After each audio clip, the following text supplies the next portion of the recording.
And good afternoon, everyone, and welcome to Overreaction Monday in the Doghouse. I am your host, Thom Abraham. So glad that you have joined us for this 2-hour exercise in radio excellence. We're going to give it our best shot. Today, we have got some stuff to react to, and we look forward a bit as well on this first day of what is going to be a gorgeous week in the Tennessee Valley. Wherever you are listening to me terrestrially, it is absolutely beautiful out there, and it's just getting better and better as the week goes on. When with spring training underway, baseball is in the air. And by the way, taking over for the Braves radio network for pre- and post-game coverage is none other than Barrett, Sallee, as our friend Kevin McAlpin, who has joined the show for some 12 or 13 years now, covering baseball, has left the network for the private sector. Now, Kevin is still going to be doing a baseball podcast, so we will get him on from time to time. But Sallee, a guy who we have come to know over the years for his college football coverage for CBSSports.com and others, Bleacher Report and so on, he has now joined the Braves radio network.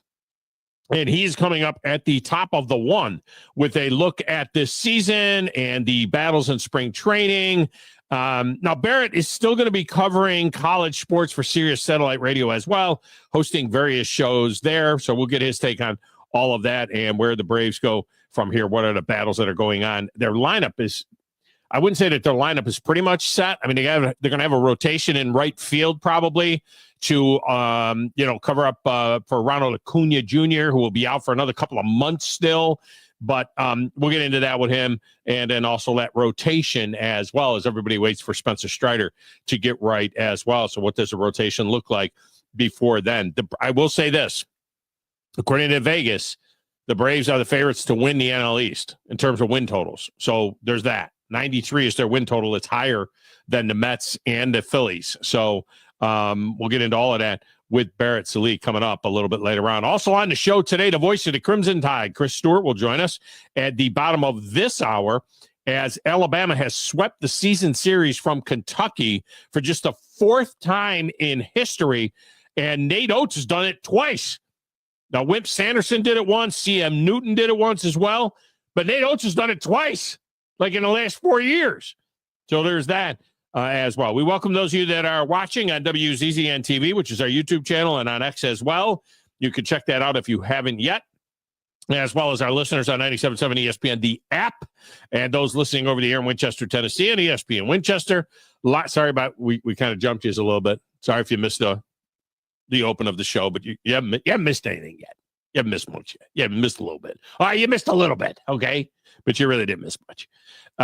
Lines are open at 256-576-4977. If there's anything you want to react to from over the weekend or any of the topics that we are putting on the table today, you can text the show at 7329-TA-SHOW, 732-982-7469. That is a great way to communicate with us. My X feed is at Thom Abraham Show. The Zone is on X at 97.7 ESPN. You go ahead and throw a follow to ESPN Winchester as well. And speaking of apps, go ahead and snag all those apps. Get that Zone app, get that Talk Radio WZZN app, get that ESPN Winchester app. Just line them all up. And then you just get all that great content right there on your phone. Don't forget about your big Zone deals. You can find the link at 977ESPN.com. You can chow down for half price on some of the great restaurants and barbecue joints. It seems like we got a ton of barbecue joints on there around town. And you can also snag some great golf for half price right now as well at Cherokee Ridge. Now, more great deals are being added each week. So keep an eye out this week for some great end-of-month sales coming up as well. Oh, yeah. I mean, this is it. This is the last week of February. Can you believe it already? We're already closing in on March. You'll believe it? Well, we're going to have some great end-of-month deals for you. So make sure that you are signed up, that you get the emails, that you have got an account at the Big Zone Deals site, and you can get to it by going to 977ESPN.com or any of our socials and clicking through to it there and get yourself signed up. All right, halfway through the first half against Kentucky, Alabama trailed by 12, and Kentucky had hit their first 6 threes of the game, and I was thinking, oh, here we go again. I mean, this is going to be the third straight loss, and Florida, Tennessee, and Auburn are still on the schedule before the end of the regular season. And then the Tide went off on that 18-2 run and never looked back. Mark Sears goes for 30. Aiden Holloway made 5 threes and had 19 points as the Tide shot 53% from the field, 36% from downtown. And as per the Nate Oates way, every made shot was either a 3 or from within 4.5 feet of the basket. Most of them right under the basket. There was a couple of little bunny jumpers from just outside, literally the ring inside, right under the basket. All right. Except for one. They made one shot from the foul line extended. They only shot 3. All right. From either 4.5 feet, 3-point line, 4.5 feet, 3-point line. They shot 3 10-12 footers. Made one. Foul line extended. That's just the way they play. It's just the way it's going to be. So next up now is Mississippi State in Coleman tomorrow night. Mississippi State's a ranked team. The new poll has not come out yet as of me starting the show. Again, here, let me just double check. Let's see. Bada bing. That's week 16. And is it out yet? It is still week 16. No, it is not out yet. It'll be out during the show. It will be out during the show at some particular point in time. Most of the top 10 won Saturday. Duke gave Illinois their worst loss since ever. Duke went into MSG and beat Illinois 110-67. What is that? 43-point loss. 43 points. Now, Jerry Palm still has Alabama as a 1 seed, even after the 2 losses, but the win after Kentucky. He's up to date. Joe Lunardi hasn't updated his yet. I think he's waiting for the poll to come out. But Jerry Palm at CBSSports.com still has Alabama as a 1 seed, with Auburn the number 1 overall, Duke the number 2, Florida, and Alabama as your 4 1 seeds. Auburn remains number 1 after putting away pesky Georgia at Neville behind a season-high 31 from John A. Broome. I mean, that game was closer than the final score. It was like 5, 6, 7, 5 throughout most of the game, and then Auburn pulls away for the 12-point win in the final minutes. So we got that for you. As soon as we have the updates, we'll get there. Also, we have got a little NASCAR to work in here. Atlanta gave us another great race, door handle to door handle. It is a drafting track. I don't know what you call it, a plate track. Even though they're not plates anymore, technically, a drafting track, 1.5 miles. It's a mini Talladega. It's a mini Daytona. Daytona's 2.5 miles. Talladega's 2.66 miles. This deal is 1.5 miles with banking and drafting style racing. It is quickly. I'll tell you this right now. It's on my bucket list. It is now on my bucket list. All right. I've been to Daytona. Believe it or not, I haven't been to Dega yet. I've been to Daytona. I am going to Atlanta. I will go to a race at Atlanta. The racing there is amazing. It's outstanding. A wreck on the final lap brought out a caution with Christopher Bell and his Toyota leading with like a quarter lap to go. It was the only Bell that lap. It was the only lap that Bell led. Of course, you only have to lead the last one, right? And he was 3 wide with Kyle Larson and Carson Hocevar coming to the stripe. And I got no idea why he threw the yellow there. They were wrecking behind him, but it seemed like, can we race to, there's no rhyme or reason. Like at Daytona, they wrecked on the final lap and they let him race to the stripe. Here they wrecked on the final lap. They're 3 wide up front and they threw the caution. And Christopher Bell's the winner. Who knows if it would have worked out that way? NASCAR just denying us another great finish. Another great finish. Of course, the 22-year-old Hocevar, nicknamed Carson Crash-A-Car, has managed to hit pretty much everyone in the top 10 during the race. He's like now the new villain. He pissed off everybody. But I don't think it's because he's like super aggressive. He's Dale Earnhardt, young Dale Earnhardt, and all this. I just think he's stupid. I think he's an idiot. That's what I think. The most comical thing, though, was when he nearly wrecked Kyle Busch, who went off on his radio, ripping the kid as an effing moron and swearing that he was going to wreck that kid. Now, this is funny because that was Busch 20 years ago. This was like old Kyle Busch talking to young Kyle Busch. It was like, Kyle, shut up. That was you idiot. They got this thing on Max now. You can watch the race now if you're a race fan, and it was the most watched thing over the weekend. If you're a race fan, you can watch the race on Max, $10 a month, and you can pick a car and go in the car and you hear raw footage, sound between the driver and the spotters. It can get a little bit dicey. I mean, if you've got sensitive ears, you might not want to listen to this thing. They've got a different scoring tower. They've got a different they got telemetry of each car. That's crazy. $10 a month. I may have to try it. I don't know what else you get with that. I don't know if that's just the NASCAR price or what. I don't know. I might have it. It might be part of some Hulu, Disney. I don't know anymore. All of these apps and these different things that you buy, I don't know. I started out with $77 a month for YouTube TV. Somehow I'm paying $110 now or $120. I don't know. I don't know where my baseball is coming from. Am I paying directly to MLB, MLB.TV? Is it going to go away? Does it come with my ESPN Plus? I don't know. It's more confusing than ever because you buy all of this stuff independently. Now they're starting to put them together. And I'm like, yeah, they used to put that stuff together. It was called cable. Very confusing. I got to get that thing. What is it, Rocket Mortgage or something like that, where you can then go on there and see what you're paying for. Because I think I'm paying for all kinds of crap that I don't use. To be honest with you, I believe this to be true. I'm not sure. A guy that does understand it, I believe he was the very first. I'm not 100% sure, but I think that's what I read, that he was the very first person to cut the cord. He's back in that massive command center, playing the Platters That Matter and the Stacks of Wax and answering the phones, taking care of us, keeping us on the air. Just jumping Joe Hunk. Do you know who I am? No, who is this? Who is this guy? Who in the blue hell are you? I'm the producer of this show. If I didn't step up, you're nowhere. I put this thing together on a spit and polish. I'm very important. I think this is one of the traits of a really good producer.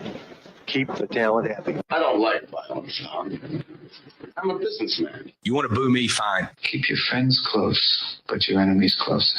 You come at the Kings, you better not miss. Know your role and shut your mouth, you jabroni. Let me show for y'all. Got a damn good show. I will not wear that body in. Hi, Thom. So, Joe, do I need to get you to come out to the Big Dog Production Studio and help me out with this? Because I think I am purchasing every app known to man now. I think I have everything. There's the Hulu, and there's the Tubi, and there's that free thing, the Roku, and then there's the I got the YouTube TV, the MLB.com. I don't know what the heck I'm paying for anymore, and I really don't know what I'm getting anymore. Peacock. Am I paying extra for Peacock too? I get Peacock. I mean, what am I paying for? I mean, that's on you, because you can bundle a lot of these things like what you were just talking about. And again, there's truly no reason to actually have cable now. There's no reason whatsoever to have a dish. Well, I don't. Or any of those things. But I don't know what I'm getting. I have Paramount Plus. I have Peacock. I think I got Hulu because I got Disney. I got ESPN Plus. I get my pucks there, my hockey there on the ESPN Plus. But I can't watch anything that's on TV on ESPN Plus because I got to watch it on YouTube. It directs me to YouTube. I can only watch the hockey there. I don't know if the baseball is going to be there. I got MLB.TV. I may already have this Max thing. I don't know. It's just too many apps now, man. There's just too much stuff. Well, and that's if you cut out the cable altogether, then you're fine. I did. Yeah, I mean, No, I'm not fine. I think I'm paying in pieces. I might be paying like $300 a month. I don't know what I'm paying for. And that's why you kind of have to go through your bill and just kind of write it out and be like, okay, I have this, and this. Because you're right.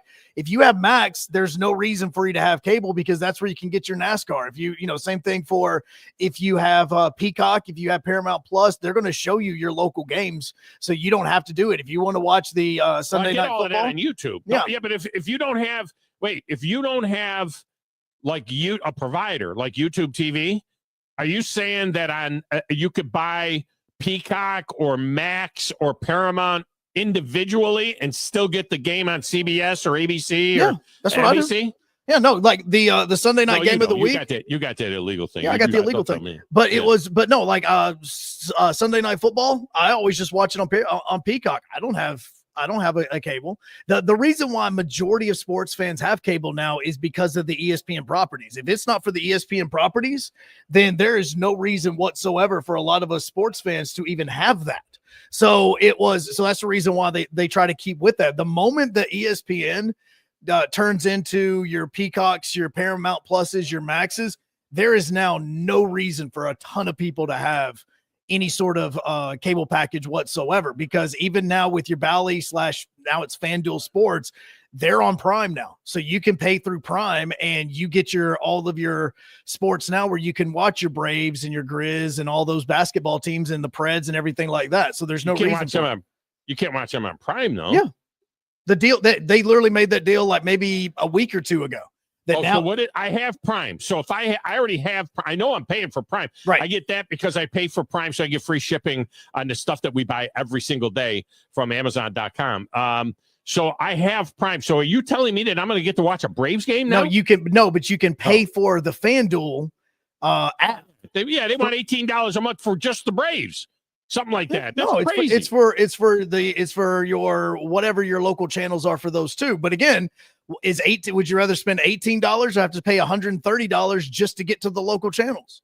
Well, I've got I don't know. See, I don't know. Because for instance, because I got YouTube TV right now. I got YouTube TV. Even Direct TV and Dish. Even them, you don't even get a dish anymore with Direct TV. Yeah, they're the biggest. You can just get it and stream it. Yeah, they're the biggest bunch of scam artists on the face of the earth. Because again, with their packages, for you to even get to the spot where you could purchase your FanDuel, South or FanDuel Southeast now, you have to get a certain package from them, which is not even the cheapest package. And then once you get that, then you're eligible to then purchase the said regional channels. Yeah, so it's a scam. And so that's the reason why now with the way that FanDuel is doing it, you can go straight through Prime and you don't need to have a Direct TV or YouTube or anything like that. So that's where cutting the cord is. But I still have important. To buy it. You're saying I still have to buy it from Prime. Yeah, but now see, because what Bally did, especially here locally, is what they would do is that you could pay the $20 a month and you could have the app, but it didn't include the Braves. It included the Grizz. It included the Hawks. It included the Preds. You could watch those games on the app. But to watch the Braves on the app, you already had to have whatever your regional channels are purchased through the actual cable provider. So it was useless to be paying for the app itself. Okay, so I pay $169 or something like that a year for MLB.TV. Why the heck can't they feed me the Braves if I'm already paying that kind of money? Because of the blackout restrictions. It's the same thing. It's the same thing with the NBA and all that. But if I'm paying, why am I blacked out? Why do I got to pay somebody else? If I am paying hardcore money, cash to MLB.TV, why can't I get all of the games? Why do I got to pay on top of that? Why are they blacking me out of my local team when I'm already paying them money, $169 which is the reason why it's an archaic thought process. Because what you're not actually asking what's the reason for it. It's why are we not doing it this way? And I agree with you. It should be done that way, because if I'm going to pay $25 a month for my service for MLB TV, which I'm with you, which also gives me the Trash Pandas, which also gives me all this other minor league baseball teams that I could be watching. Why can I not do that? And that is because of the agreements that Major League Baseball and other sports organizations or sports leagues have with the the companies to say that they will continue to use blackout restrictions. The moment blackout restrictions go away, again, there then goes the cable rights, and you don't even need them. See, this is the part that even with us, it's kind of crazy, like with radio and paying attention to ratings and all this other stuff. I can get you digital numbers. That's easy to do. And Major League Baseball would be very easy. It would be easy for them to go to this thing now because you get digital numbers instantaneously. This is actually a better way of understanding how many people and what people are actually watching your channels. Yeah.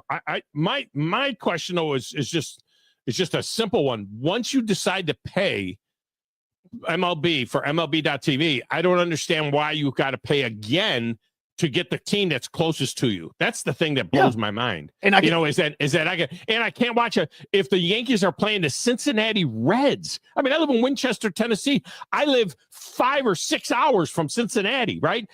I can't watch the Yankees play the Cincinnati Reds because they black me out because I'm in the Cincinnati Reds broadcast area. Tennessee is considered the Tennessee is considered the Braves and the Reds market. And the Braves. I can't watch a Braves game or a Reds game.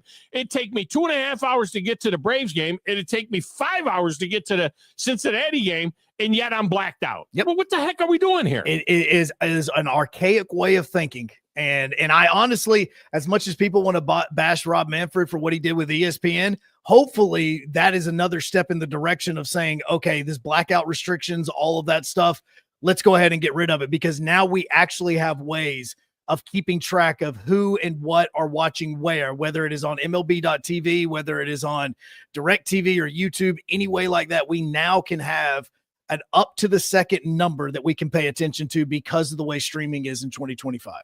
Well, and I got to be honest, too. If I was thinking about going to a Braves game, I can't believe now the Braves, like I said, 2.5 hours from my front porch. All right. And that's about the same for all of us that are listening terrestrially. About 2.5 hours from my front porch to my seat at Truist Park. Right. I can't think of a time where I was like, I'm going to go to the Braves game. No, you know what? I don't think I'll stay home and watch it on TV. Because I can watch the Braves game on TV, I don't think I'm going to drive a 5-hour round trip and spend all of that money to go to the game and watch the TV. The blackout rule doesn't keep me watching the game locally, does not keep me from going to a Predator hockey game or a Braves baseball game. And certainly not a Cincinnati Reds game. The blackout rule doesn't stop me. It's like, if I want to go to the game, I'm going to the game. I never once, I'm going to go to the game, No, I think I'll stay home and watch it on TV because it's not blacked out. It's the stupidest thing ever. Absolutely. I'm going. If I'm not, I'm not. And majority of Braves fans last year, the only time that they actually got to watch the Braves on television was when the team was playing on Sunday Night Baseball, or basically that was it, because even a lot of times if they were watching and they were playing like the Monday night game or the Wednesday night game and it just happened to be on ESPN, you get them on Fox on Saturday. Well, but you see what I'm saying is like the national broadcast. That's it. Yeah, but with some of these, they were still simulcast on also what is now FanDuel South, and so you would be blacked out from the ESPN game. So you would, because of the local coverage, the way they wanted you to watch on the local feed, and so they if it wasn't if it wasn't the national game, if it wasn't the national game, you do get you get the one that's that, but like a midweek game on FS1 or something like that, you don't get that. You don't get to see that, which is asinine. Yeah, it's the game starts an hour after work, and I'm not going to Atlanta. Look, I'm blacked out from the game. I'll hop in the car and drive to friggin' Atlanta to go see the game because I'm blacked out. No, nobody makes that decision. Nobody's going to the game because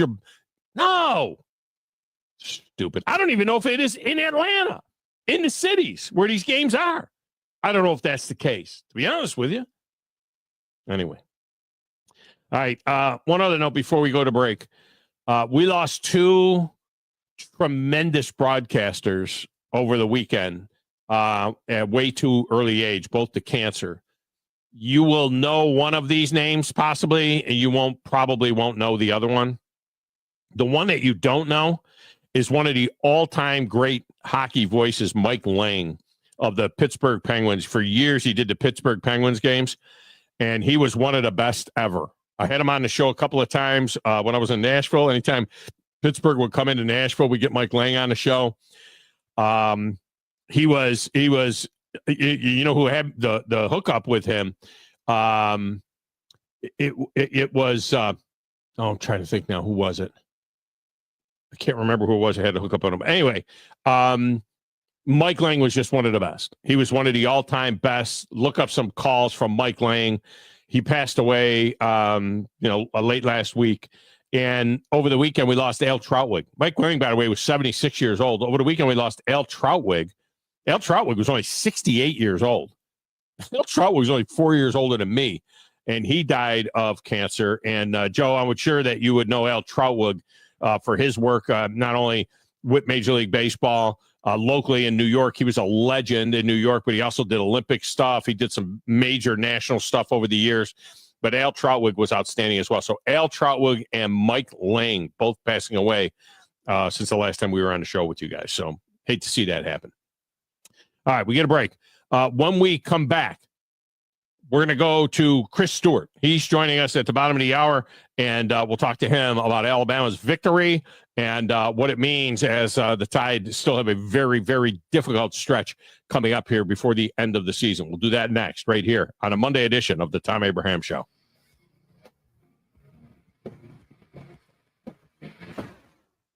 Tom Luganville here for my friends at Woody Anderson Ford. Bobby White and his team take great pride in their service department, and you can see it the moment you walk into those beautiful new service lanes. And just like a championship team, they all work together to make sure your experience is second to none, whether you drive a Ford or not. Also, check out the gold certified pre-owned inventory at Woody Anderson Ford for great deals every day. Stop by and see them at Jordan and Sparkman or at Woody Anderson of Madison on Hughes Road, or visit WoodyAndersonFord.com. Hi, this is Wes Neighbors. I'm here with Sam Fleming with Fleming Roofing and Restoration. Sam, tell the folks about Fleming Roofing and Restoration. Hey, Wes. Our company, Fleming Roofing and Restoration, specializes in commercial and residential roofing and repairs. I'm a fifth-generation Huntsvillian, and our family's been doing construction business in Huntsville area since 1965. Sam, what kind of roofs does Fleming Roofing and Restoration do? Our guys are skilled enough. We can come out and address any kind of leaks or issues you might have on your commercial, on your metal roofing, on your shingles. We can do anything, and we can offer you a solution to repair it, or we can replace it. You guys also do insurance restoration. Our staff has 10 plus years of experience as insurance adjusters, and we really do know the inside and out of the claims process at Fleming Roofing and Restoration. Check out Fleming Roofing and Restoration online at FlemingHSV.com, or you can call or text them at 256-651-9440. Hey, Wes, we show up. I'm here with Vice President of Mortgage from Bank of Frank Ewing, John Kendall. And John, if you're hearing this commercial right now and you're thinking of getting a new house, boy, oh boy, do you guys have a deal. We do. It's a grant. $25,000 if you're a veteran, $20,000 if you're not a veteran. This can be used for closing costs, down payment. Very simple. All you have to do is give Bank of Frank Ewing a call at 256-507-9180. And how long does this process take? Oh, it takes just a few minutes, maybe 15, 30 minutes on the phone. We'll send you a link and you fill that out in your own time. We'll approve you. Who would not want $25,000 for a new house? John Kendall, give them the phone number and online address one more time. 256-507-9180 or at bankoffrankewing.com. It's Bank of Frank Ewing giving you $25,000 for a new house. Bank of Frank Ewing in Hazel Green is an FDI insured bank as well as an equal housing lender. NMLS number 446707. We aren't a winning school. We are a championship school, and we make legends. Join the Crimson Tide as they look to continue to rise to the top of the NCAA basketball mountain. Every game, all season, right here on your home for Alabama basketball, the Crimson Tide Sports Network from Learfield.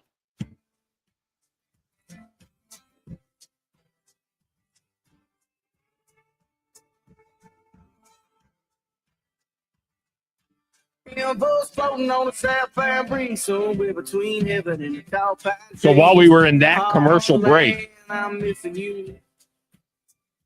the AP poll was released.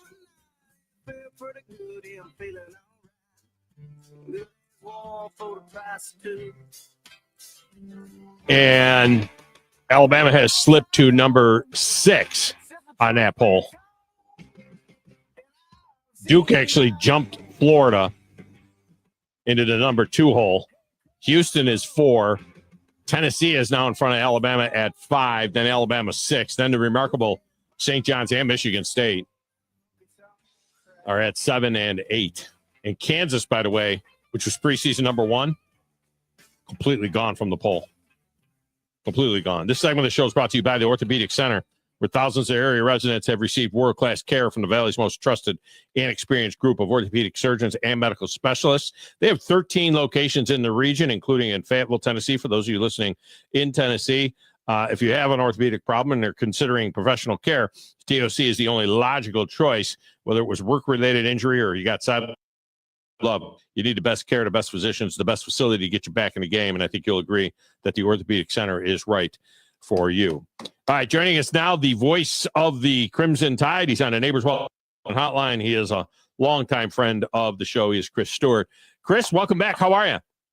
Buddy, I'm great. How are you doing, Thom? I am fantastic. And, it's interesting looking at the new poll. You see Alabama slipping to 6 after the 2 losses earlier in the week. It looked for a minute there like it might be 3 in a row, and then they just went off to beat Kentucky. And anytime you beat Kentucky, that's a good win. We'll get to that in a moment. But I wonder, Jerry Palm this morning still has Alabama as that 1 seed. It'll be interesting to see what Joe Lunardi does with them now that they have slipped to 6, whether that impacts them as a 1. But certainly the opportunity to be a 1 is still there because they're playing 1, 3, and 5 before the end of the season, right? Yeah. I mean, this is a crazy schedule. No doubt. You get a winning record out of those 3, then you're probably going to be the 1 line. I don't know if you slide off the 2 if you lose. Probably if you lose all 3, but the reality is that's what the league is. It's a historic year in the conference. It's never been tougher top to bottom.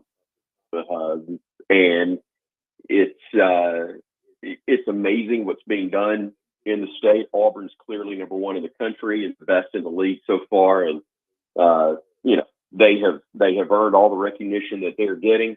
And at the same time, Alabama's still very much in the mix. It was crazy how conversation, we're talking about it pregame on Saturday in Tuscaloosa, how different 1 week can make things. We're going into that game with all the hype of Alabama Auburn and game day and 1 versus 2 and all this stuff. And it merited that. But then you lose to the highest ranked team and then to a highly ranked team in Missouri who's been playing really well, especially at home. And all of a sudden people are going, well, what's wrong? Well, what's wrong? Part of it, not all of it, but part of it, what's wrong is who you're playing. And Alabama didn't play its best in either of those games, certainly, but a big part of it has to go to the opposition. And so they did fix some things. They did play better. And Kentucky right now, as good as Kentucky can be, they're not as good, in my opinion, as Missouri, and certainly not Auburn.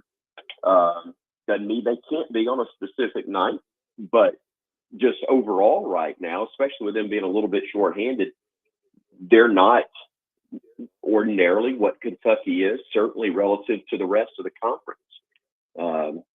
Just a special season, and unfortunately, we're in the sharpest part of the meat grinder right now.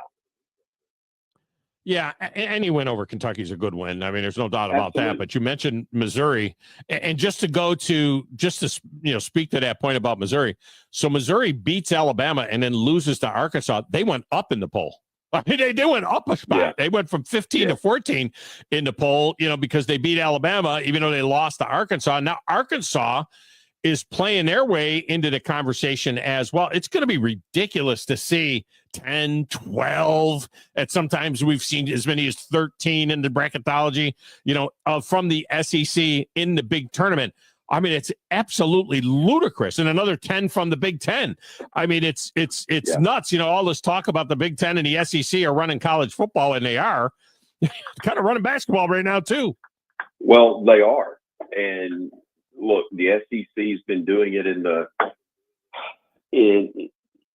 ton of sports for years, but basketball is finally back on par with everything else. And there have been periods where certainly that's been the time. We just had gone through a drought, we all needed to make some changes and some reevaluation. But it's a very enjoyable time right now if you're a college basketball fan. And that's where I fell in love with. I've told you this before, Tom. I fell in love with the game in the 80s when I was a teenager, Bama fan, but with my dad living in Birmingham and my dad working at the Civic Center, which is where UAB played when they first started their program, and pulled for them. And I used to joke with Sonny all the time. I said, heck, I even pulled for you when it didn't impact Alabama because it was you. And I didn't even know him back then. But it's hard not to like Sonny. So, but I did. I mean, I enjoyed basketball regardless of South, Alabama, Jack State, UNA, a lot of other schools doing really well at the Division II level. It was a great state for the game. And Alabama and Auburn are clearly carrying the banner right now, but those other programs are really good again. And it's fun. We realize, spring practice is great, but spring practice is more fun if you've got a Final Four appearance on a Saturday and then the next weekend you have a day. That was the way it was for me last year. I was literally on the road for about 19 of 21 days with the NCAA tournament travel. And it was awesome. And my first time to see an Alabama football practice under Kalen DeBoer actually took place with the A-Day game itself because of the travel and everything. So it's terrific. And there's a ton of work to be done. You got to get it done in the tourney or people will shoot down. But I know what happened in the non-conference and what we're seeing within the league itself is really, really been a lot of fun. Yeah, I don't know how much attention you're able now to pay to what's going on up here with UAH, but they dropped their first game of the season to Nova and have won 25 straight games since then. They're up to number 3 in the country. Yeah, doing an absolutely tremendous job there as well. Chris Stewart with us here. Of course, you hear him. Those of you that are listening on 97.7 ESPN The Zone, you hear him with all the action from Alabama, and that'll continue tomorrow night with Mississippi State being in town. I got a lot of respect for the resilience of the team on Saturday because, you've lost 2 straight. Now you got Kentucky and you're down 12 halfway through the first half. And it's like Kentucky's making all their threes. I think they made their first 6 threes in a game. And it's like, oh my God, they're going to lose 3 in a row. And they still got Tennessee, Auburn, and Florida to play. I mean, this is ridiculous. And then the next thing 18-2. Run led by Mark Sears, led by Holloway, knocking down a bunch of threes as well. And I thought that this could be a seminal moment. When we look forward to how the season ends and what it looks like in the SEC tournament, we might look back to 10 minutes to go in the first half against Kentucky as being a moment when the ship got righted and the confidence came back. Yeah, I agree with you completely. And hopefully that's going to be the case. And this wasn't just a get well for a minute situation. This will be a run. Last time Alabama had lost a game in the league, they were coming off the loss to Ole Miss at home, and you're turning around and going to Lexington, and people are like, "Oh my gosh, here we go!" And Kentucky was actually your get right game, which is amazing to think of. But and Kentucky didn't play bad in that game in Lexington. Scored 97. Bama didn't guard the way Nate wanted them to, but man, scored 102 on the Cats in their own building, and that's fantastic. And then, like you said, flip the switch when it was heading the wrong direction in that first half. And they'd lost the 2 previous games because of what had transpired really in the first 4 minutes. Down 9-0 to Auburn to start the game and lose by 9, down 12-0 to Missouri to start the game, and you lose by 12 in that one. Plenty of other opportunities, obviously, but just the way, the math is obvious. The way you started really impacted the final result as things play out. So they made a commitment to get a better start. They did actually have a 2-0 lead, which was nice to lead a game for the first time in 3 contests, but then down a dozen and then thankfully got some things done on the defensive end, made some shots, and when they get their momentum going, man, it's really a lot of fun to watch from our standpoint. That's for sure. Well, it's funny, giving up 83 a few years ago. You think about giving up 83 in a college basketball game. That's just nuts. But coming off of giving up 110, at Missouri, it was like Nolan Richardson's 40 feet of hell. You know what I mean? It was like, look what they just did here. This is crazy. Or 40 minutes of hell. It was crazy. But that's the game that we see now. We saw Duke score 110 against Illinois. This is the game. Alabama's had 5 or 6 league games where they're over 100. They lost the game. They scored 98 and lost. It's crazy the way the scoring is right now in the game. It is, but also I think it's the it shows you that defense does still matter, because Bama gave up 204 points over the course of 2 games, and even though they were still getting some things done offensively, you can't give up 200 and win. It's going to be very, very rare for that to take place. And I think there is a misconception. It's a lazy narrative. I heard it after the loss. I don't guess it was Missouri. I guess it would have been the Auburn loss. Well, you live by the 3, you die by the 3. Well, that's in the old days, maybe, but this ain't the old days. That's what Alabama works on, and what they're trying to do is get to the rim. They're not trying to just sit back and shoot threes. An open 3 or a layup is what they want, and that's their offense. That's what they practice. That's what they're built around. They're not the only team that does that, but they do it better than anybody else in the country, or at least the numbers indicate that. It wasn't that they missed as many threes as they did. It wasn't that they missed as many layups as they did. It was that they missed both in the same ball game. Yeah. You can't miss the shots at the rim. Point blank layups. Now look, Auburn, in their block shot, in the respect you have to have for the shot blockers coming over, can impact that, but you still got to finish. And Right. Alabama should have and didn't. So, the threes hurt you, but we scored over 100 in a game, making only 5 threes this year, and got a win. So there's too much made. It's a huge part of what they do, but it's far from being all that they are, is a 3-point shooting team. Yeah, it was just so drastic, because against Texas is 62% from the field, 59% from the 3, and then all of a sudden it's 38% and 19%, making threes the whole game. So you want to give Auburn credit for defense, but you got to make some shots there. But to your point of the way they play, it is remarkable. This is the way they've been playing ever since Nate Oates has gotten there. You look at their shot chart for the Kentucky game.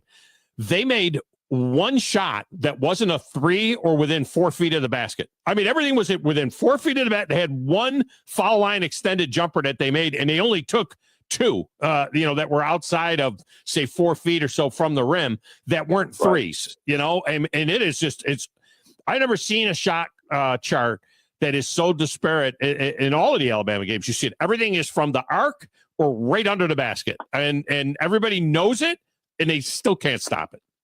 Yeah, because you're trying to get to the rim. You talk analytics, and the 3, it's a 3-point shot, so clearly it's longer. But normally, it's the more open shot.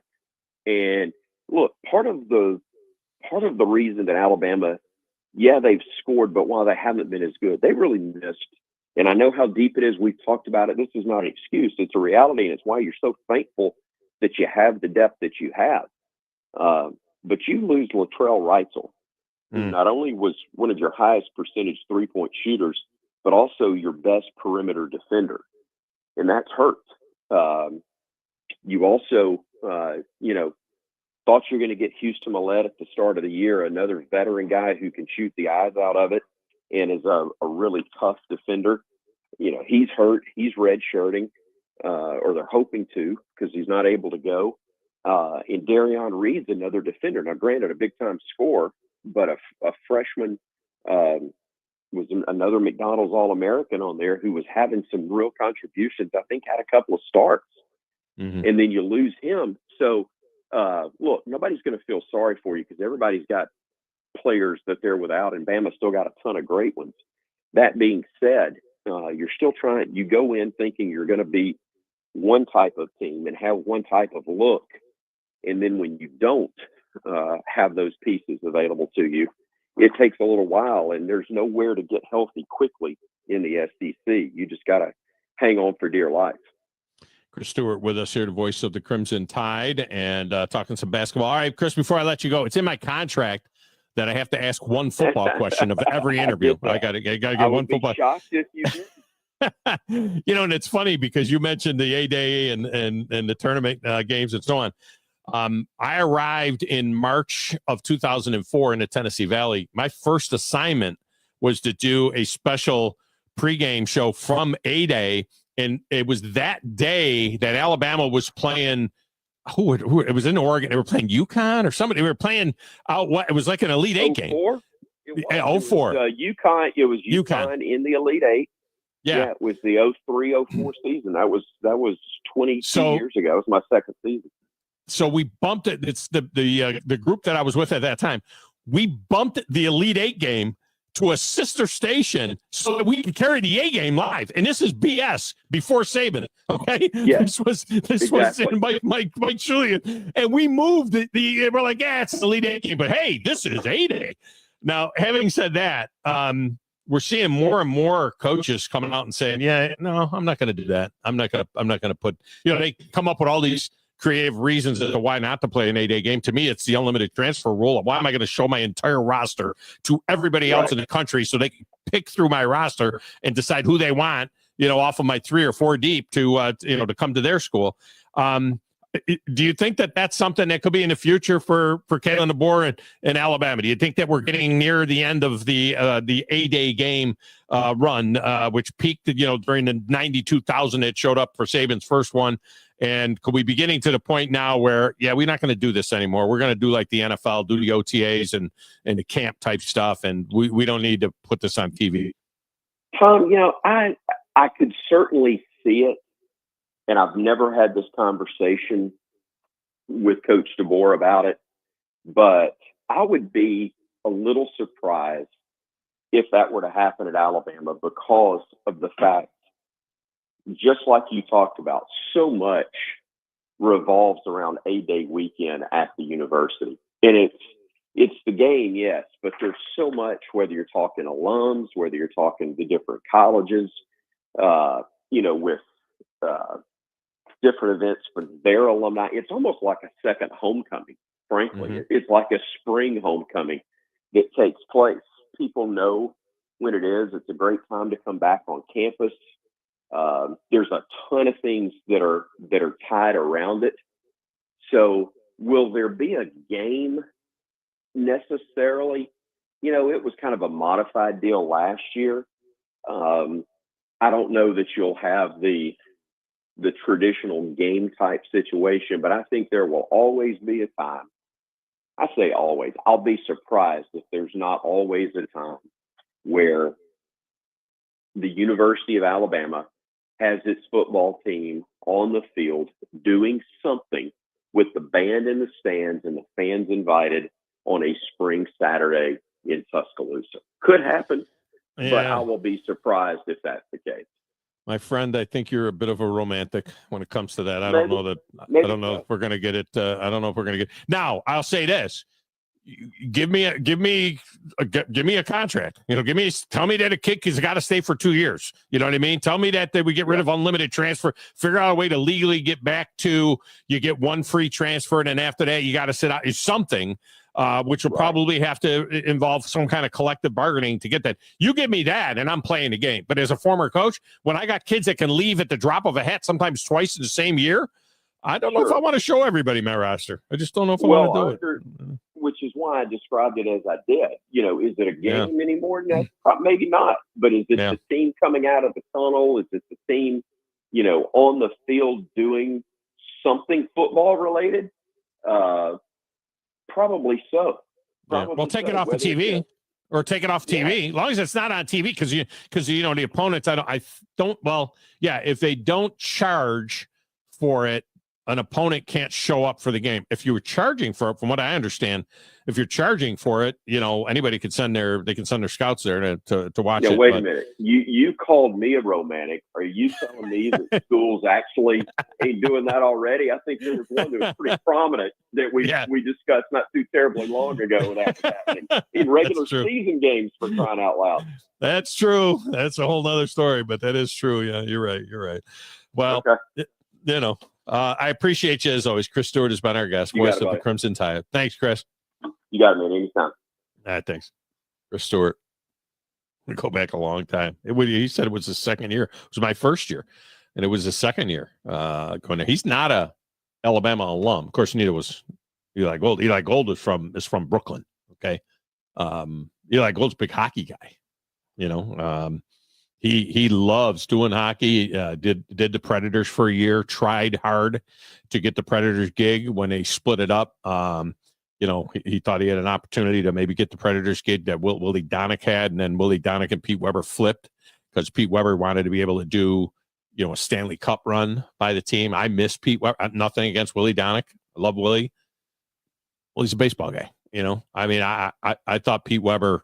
I miss Pete Weber because I don't hear Pete Weber anymore. I mean, I listened to watched Pete Weber do Preds games for 15 years, 10, 15 years, something like that. Even when I wasn't in the market, Pete, I just love Pete. Pete's from Chicago area, went to Notre Dame, but he did the Buffalo Sabres for years as well and was in Western New York. He did Rochester Red Wing baseball, AAA baseball, when I was a kid growing up in Rochester. Pete Weber was doing those games. So I've known Pete for all my adult life, and I miss him on those games. But I know that Eli Gold wanted that radio gig for years, and it just didn't pan out. But Chris is an Alabama guy. I think he went to UAB, if I'm not mistaken. I believe Chris went to UAB. I may have just made that up. All right, we get a break in here. When we come back, we'll wrap up hour number one, set you up for hour number two right here on the Thom Abraham Show.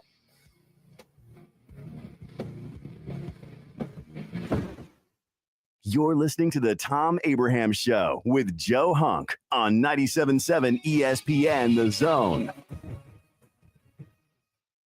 This is Brent Musburger's VSiN Action Update on 97.7 ESPN The Zone. For a limited time, GBank is offering a $250 bonus when you open a GBank Visa signature card. Apply today at vsin.com/GBank.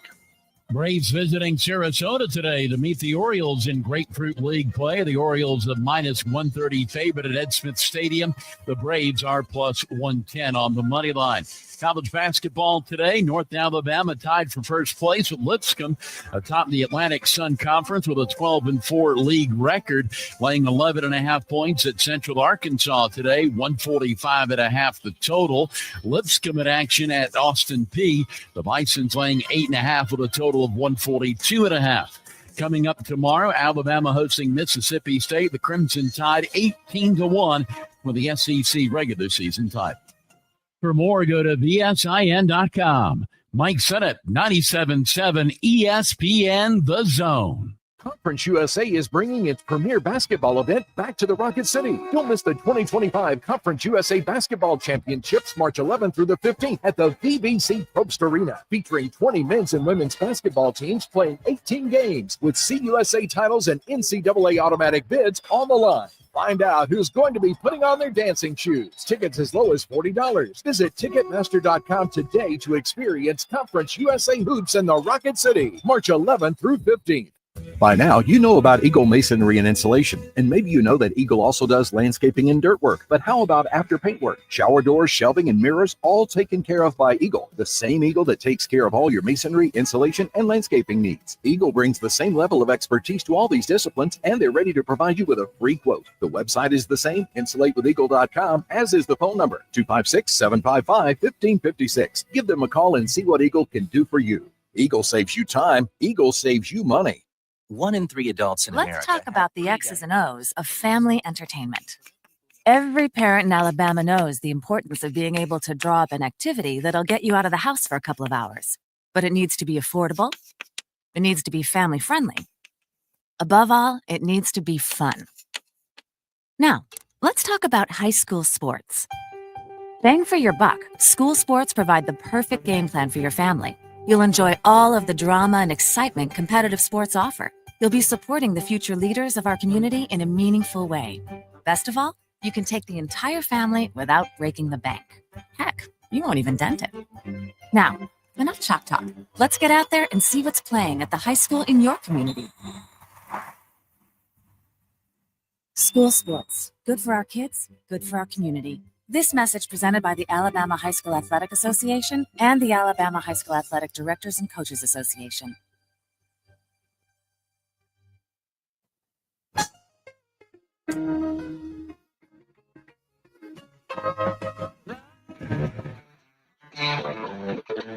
That was a fast-moving hour. You know, while I was saying to you, UAB for Chris Stewart, I think he's from UAB. In my head, I was thinking Montevallo. And that's where he's from, Montevallo. Excellent school. Great college fishing team, Montevallo. That's what you go to. Yeah, I went there. Not the fact that they have produced majority of the people in this area's the communications. No. Yeah, none of that. No, great fishing team. As is Auburn, by the way. Great fishing team. They had number one basketball team in the country, but great fishing team. All right, coming up, Barrett Sallee joins us from the Braves Radio Network. Next, Thom Abraham Show. You've got to experience Toyotathon at Bill Penny Toyota. They've got the selection with over 700 new Toyotas to choose from. And they've got the extras with Bill Penny perks and a 10-year unlimited warranty. So get on over to Bill Penny Toyota today and experience Toyotathon. Bill Penny Toyota in Huntsville and online at BillPennyToyota.com. Bill Penny's Toyota 10-year unlimited warranty is valid through the 10th year of ownership. Valid on new vehicles only. See dealer for details. Tom Luganville here for my friends at Woody Anderson Ford. Bobby White and his team take great pride in their service department, and you can see it the moment you walk into those beautiful new service lanes. And just like a championship team, they all work together to make sure your experience is second to none, whether you drive a Ford or not. Also, check out the gold certified pre-owned inventory at Woody Anderson Ford for great deals every day. Stop by and see them at Jordan and Sparkman or at Woody Anderson of Madison on Hughes Road, or visit WoodyAndersonFord.com. Are you tired of chasing a roofing contractor to show up on time or even show up at all? I'm Sam Fleming with Fleming Roofing and Restoration. Our motto at Fleming Roofing is we show up. Our goal at Fleming Roofing is to provide the reliable customer service that you deserve. And we have the resources to meet all of your roofing needs: residential, commercial, industrial, replacement, or repairs. We are manufacturer certified for roof coatings, single ply membranes, and asphalt shingles. Whenever you need a roofing professional you can count on, call Fleming Roofing and Restoration. We are committed to finding the solution that meets your needs. We don't have quotas or heavy-handed sales tactics. Fleming Roofing, we have expert experience. We show up. Free estimates: residential, commercial, industrial, replacement, or repairs. Check us out at FlemingHSV.com. FlemingHSV.com. When you need a quick response, it's Fleming Roofing and Restoration. We show up.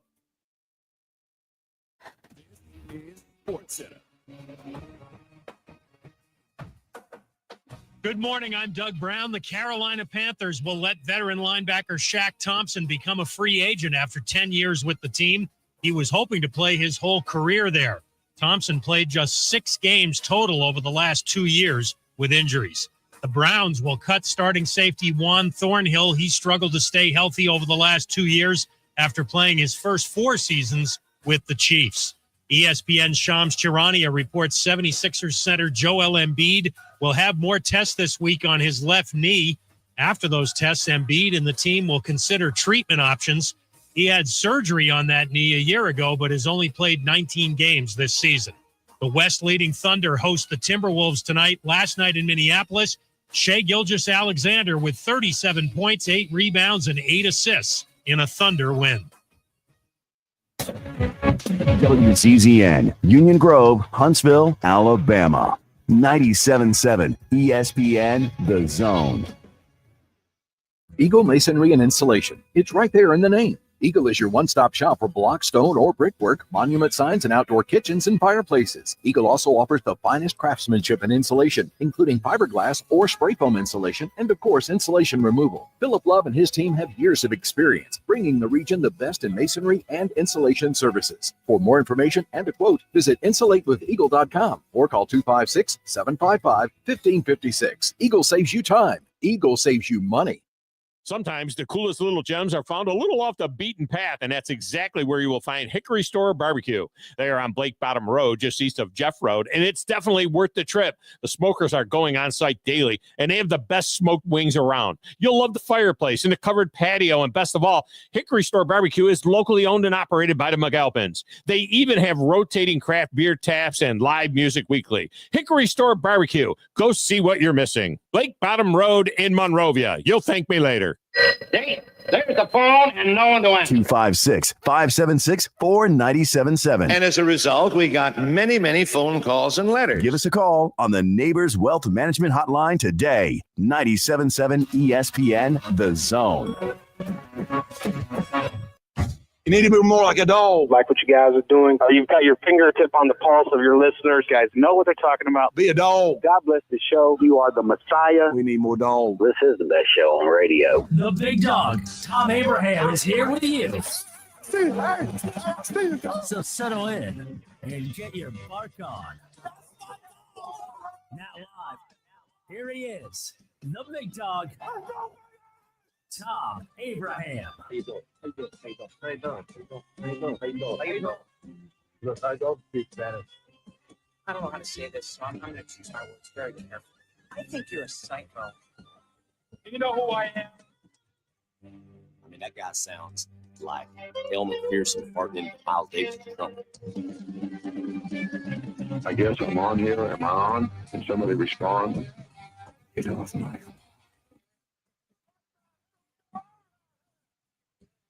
I have to drag my Yankee ass out of here.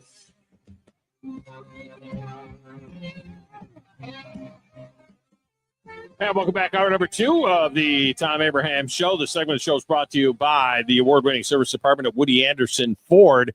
For your routine checkups and other major jobs, your Ford or other brand can be taken care of by Woody Anderson Ford. They have expert service technicians that are going to quickly diagnose any problem you have and use state-of-the-art tools to get it resolved. They got a beautiful body shop as well. It does a tremendous job. They got a mobile service that'll come out to you to do things like change your windshield wiper blades or do an oil change or tire rotation, that kind of stuff. And, of course, they got the quick lane service department for your weekends and nights if you're only able to get in then as well. It's Woody Anderson Ford. Go to WoodyAndersonFord.com to learn more about that. For years, many college football fans have gotten their college football fix from Barrett Sallee. For years, CBSSports.com, Bleacher Report, other platforms. And, when you think Barrett, and I'll be, I'm one that was a little bit surprised myself, because when I think Barrett Sallee, I think college sports, I think college football. And when I saw that he was taking over the pre and post game duties for the Atlanta Braves radio network, I thought, oh, this is pretty cool. This is pretty neat. And he joins us now on the Neighbors Wealth Management Hotline. And Barrett, I was just telling our listeners, for years we associate you with our college sports news, our college football news. You're Barrett Sallee, and that was the go-to guy. But I was a little surprised when I saw your name associated to the new pre and post with the Braves radio network. But this is a dream gig for you, right? Talk a little bit about that. Yeah, for sure. I've been a Braves fan since the moment I was born, and I know a lot of people say that's hyperbole, but it's legitimately true. I'm 44 years old, and my dad had season tickets before I was even born. So in the 80s, I saw a lot of bad baseball, and I was there the whole time. And, to be, associated with the Braves radio network, I mean, Thom, I know that when you mentioned Skip Carey and Pete Van Waren, I'm the next name that obviously comes to mind. Right? But it's a dream to be a part of this and following what K-Mac did. And K-Mac did a great job. And even though he's a Philly guy, he brought a ton of passion and fell in love with the Braves. And I hope to kind of do the same thing because, it's with a job like that and a job like this, it's you're supposed to be the voice of the fan.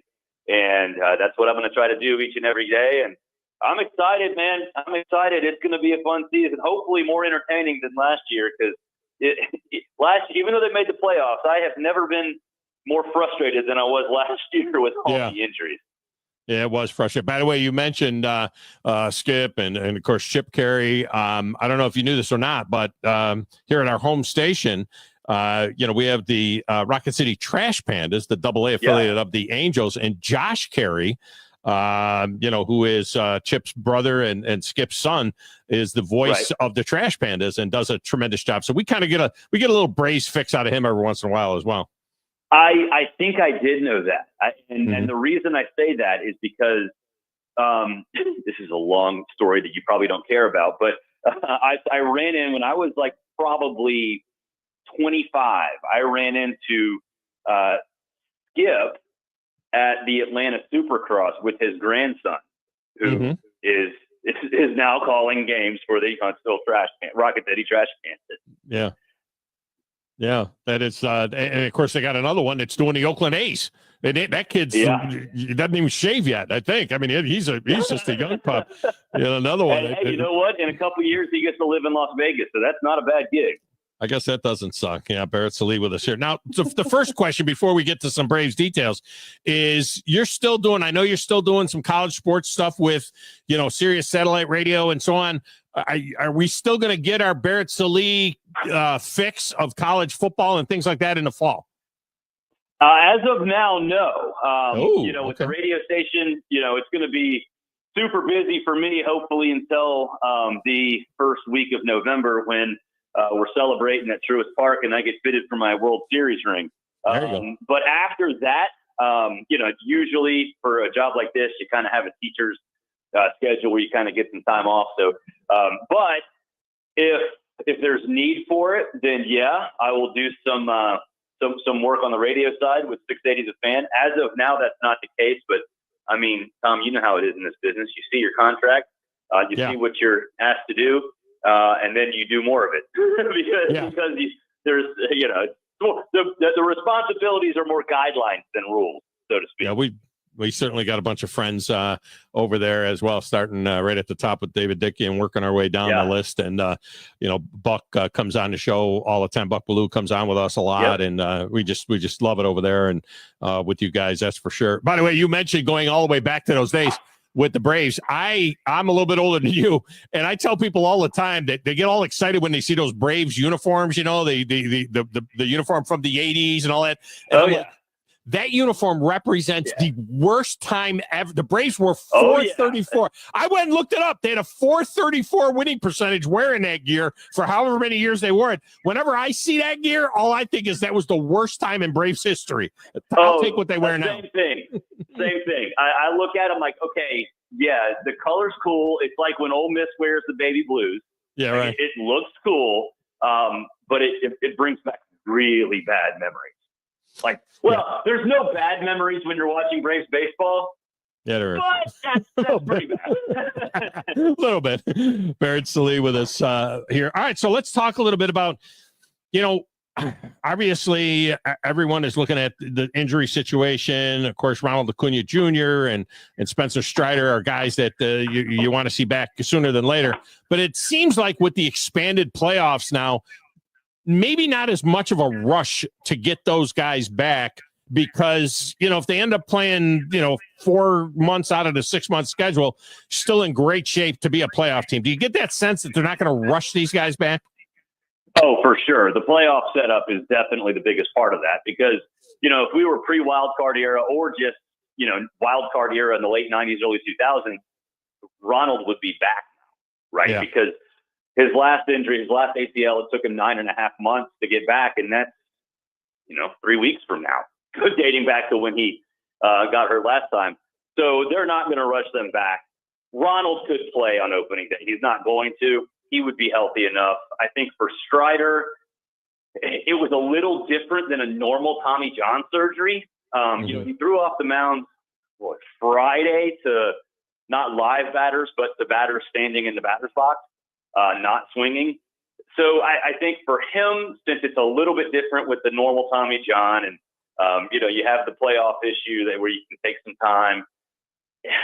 I'm thinking late April for him, but you're going to see him start a game or two in spring training, so you're going to get a pretty good sense of where he is. I would imagine he probably starts on the IL and doesn't play in Gwinnett for a week or two, and then you start sort of ramping him up mid-April and late April, maybe he gets going in Atlanta. But even still, they're not going to let him. They're not going to let him loose. He's going to be on a very, very conservative pitch count. Such an important guy, especially at the back end of the schedule. It can be such an important guy to have there. Of course, with Max Fried being gone and Chris Sale. To me, was a shock. Now I was on in Southwest Florida for years. I go back to Chris Sale playing for FGCU, and so I followed this kid's career, throughout. And when the Braves got Chris Sale, I said, okay. I mean, he's washed. He's 35 years old. He's got nothing left. And the dude goes out and wins the Cy Young. Did not see that coming at all. So then the big question comes: this is the guy that's at the top of the rotation now. Can he continue? Can he pick? I mean, we don't expect last year, but can he pick up where he left off last year and pretty much beat a horse for this for this rotation? He can. I think last year though, they fell in love with him a little too much, and I think Smith kind of alluded to this. At the end of the season, he was done. Yeah, and then never was that more apparent than him getting scratched 2 hours before the biggest start of the season in San Diego, right? So I think for the Braves, they're going to really try not to limit him, but to keep his stress innings down, at least early on, so he doesn't have, at least at the end of the season, the potential for him, kind of wearing down isn't there. But with that said, he's going to be the ace. I don't think there's any. They don't have any issue with him. They think he can be exactly what he was last year and throughout the majority of his career. Because honestly, Tom, his injuries, before he came to the Braves, I know it's easy to say injury prone, and he was, but sometimes you're just not lucky, right? Sometimes you just don't have good luck with injuries. And I think that's kind of the way they viewed him. So he's going to be treated a little differently. But I think with, Strider coming back eventually, you have Ian Anderson and or Grant Holmes and or AJ Smith-Shawver and or Bryce Elder to at times make it a 6-man rotation, so you don't have, Chris Sale putting too much stress. I think you're going to see a little bit of that. They haven't said one way or the other whether that's going to be the case, because right now it's going to be most likely Ian and Grant at the back end of the starting 5 right now. But I think ultimately you'll start to see them sort of lean in that direction where they don't necessarily stick with 1 or 2 guys. And that's kind of what they did last year too. If you remember, it was kind of a 6-man rotation where they wanted to sort of spread the guys out a little bit. And a lot of that was because of Raylo. They didn't necessarily think Ronaldo Lopez could do what he did. So I think you might see something similar. And then when Strider comes back, Holmes or Anderson probably goes to the bullpen. Holmes, yes. Anderson probably to Gwinnett. And they don't want him in Gwinnett. I think they're excited about him. They have confidence in him. So that's why, we had Snicker on 680 last week, and he kind of alluded to the fact that Grant's got a place on the roster. Like he's going to be on the roster. Yeah, he can be a starter, but he can be a very effective reliever too. I don't think they feel that same way about Ian Anderson. He's a starter, period. So it's going to be interesting to see what happens. And look, Bryce Elder pitched yesterday. He pitched okay. Ian Anderson did not pitch okay, but Bryce is still sort of that. They still sort of think he can be that guy as long as he doesn't nibble. They still love AJ Smith-Shawver, as they should. He's just got to stay healthy. So it's one of those things where there are a lot of clubs who would look at the Braves pitching staff right now as a whole, both at the major league level and also in Gwinnett, and say, damn, I want that. Because it is I know Braves fans don't want Braves Twitter is just like, oh, we don't have anybody on our team. Fire the entire staff. Get Alphantopoulos out of there. Oh, yeah, right. It's a pretty healthy situation they have right now. Yeah, no, it sure is. Barrett, Sallee with us, Braves Radio Network. Get used to hearing that yet? Does that sound good? Braves Radio Network, not at all. Not at all. Doesn't suck. Are you in Northport? Are you in Atlanta or Northport? Did you get to go down there at least for a week and hang out or what? No, I'm not going down there. Nick and Chris, Chilean Domino, our midday show. Chris Domino knows like every single person that's ever played baseball ever. So he goes down there and does his thing because he can do it better than anybody in the business. So no, I'm not going down there, but they're getting all the stuff to beat back to us. So tell me about right field. Are they okay with Kalenic and Dela Cruz, platooning until Ronald Acuna comes back? What's the thought process there? Or is there some move that we might see? Or is there some guy that's going to come out of the woodwork and try and snag that spot? I think they're okay with those two, but they're open to making a deal in spring training, depending on who comes available, who they think they can fix, things like that. They think they can fix Brian De La Cruz. I think that it sort of kind of got passed off as, Brian De La Cruz. The dude can hit. Like, he can bomb. If you throw him a curveball like Pedro Serrano, he's probably going to miss it, but he can bomb. And I think platooning is probably the way they go about it. If Kelenic goes out there and wins the job, that's ideal because they still have faith in Kelenic. And relegating him back when Ronald comes back as a fourth outfielder, that is the perfect situation. I don't believe in Jared Gums. So ultimately, I think it's going to be more of a platoon. Obviously, since Kelnic's a lefty, you're going to see a lot of him against right-handed pitchers. And I don't know if it's to trade him because his salary is what it is, but or just keep him on the bench as a go-to guy off the bench. But they still like him. They really do. That could change if he doesn't perform the first month of the season, because the last thing they want to do is rush Acuna back because they're not getting good left field play or right field play. And Jerickson Profar takes over in left field. Are we sleeping on him? Do you think that? I mean, could this be the surprise deal? Not only for the Braves but in baseball. This kid, because this is a pretty good little switch hitter. That can bat right at the top of the lineup. And he can move. That's for sure. I think that there's two schools of thought, right? Last year he broke out with a superstar, but the year before he had statistically the worst season in baseball among qualified batters. That's not good. Worst season. I think that they feel that before last season he made a lot of changes to his off season, the way he went about his life, the way he went about his nutrition. And that was a big part of why he had success last year. I think there's something to that. And playing for a team that he grew up loving, because everybody in Curacao loves the Braves for obvious reasons. Because of Andrew Jones, right? Because of Andrew Jones, yeah. Exactly. Because you ask anybody from Curacao, who's your favorite player? Andrew Jones. Yeah. Not even as a doubt. So who should be in the Hall of Fame, by the way. I make the case every year for him for being in the Hall of Fame. It is such a disservice. When you look at his overall numbers and where he ranks in each of the major categories, that kid should be in the Hall of Fame. It just he stumbled around at the end of his career, kind of like Don Mattingly, really, at the end of his career. And, everybody's looking at how he finished as opposed to how great he was for, at least 10 years. Well, you know what happens when you run full speed into walls for 10 straight years? You wear down pretty quickly at the end of your career. Yeah, right. That's a good point. But they love Profar. I know he will bat leadoff for the first month of the season. They'll probably move him down to 2 after that. But yeah, like you said, I think it's in terms of the biggest moves that happened in the entire sport, that's one that's getting completely overlooked, because in a lineup like this, when you have Acuna, ahead of you, he is going to get so many pitches to hit, and we saw what he can do last year. So I'm excited about it. And plus, the dude can field. He also can play other positions too. I think we've seen this every year where you have to sort of patchwork things together. Freddie Freeman played third base for a week and a half one time for the Braves, right? Like sometimes you need somebody like that, and he certainly fits that bill.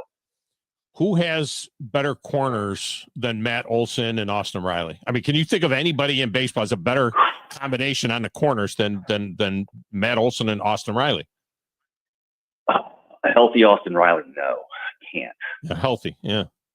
I mean, I really can't. And that's I'm interested to see Riley because I don't know if you've seen him this year. He's dropped a lot of weight.